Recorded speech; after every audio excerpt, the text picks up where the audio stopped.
pane chiitiko choonekwa kunzi aiwa vakomana mutore nguve right now votaka kumobiliza kuma army barracks kuri kuonekwa kunzi now they are doing initiatives panguva ine vachidrilla maboreholes and the likes. Aiwa, we do not know the agenda zvavari kuzviitira aiwa kumabarracks emasoja. Sana pana mashoko atiri kuona kuti macritics ari kuchiataka vachiprovhaida pamwe mapictures amuri kuona video omo. Aiwa, variko kumabarracks. Don't forget to subscribe or like on the bell icon. TV na pana pamuchinjiri tobanyora chiti vanoposta this picture around Nguve banyori Professor Nguve has taken the gospel of incompetence and mediocrity to army barracks.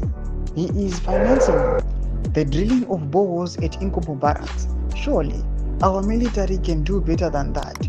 How about developing newer, more advanced technologies of harnessing water in Zimbabwe? That's what militaries elsewhere in the world do. Instead of chanting ZVAITWA slogans, these army generals should be formulating strategies for Zimbabwe to win the future.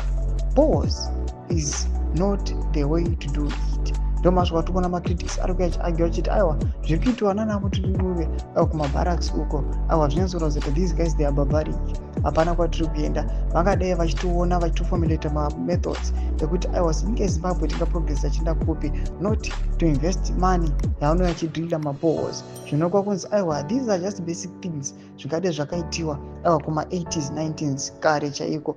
Mbutidzai mafungiro enyu muri kudii pamusoro pechiitiko ichi. Zvinonzwonekwa kunzi aiwa the ruling party ZANU-PF is misplacing its priorities.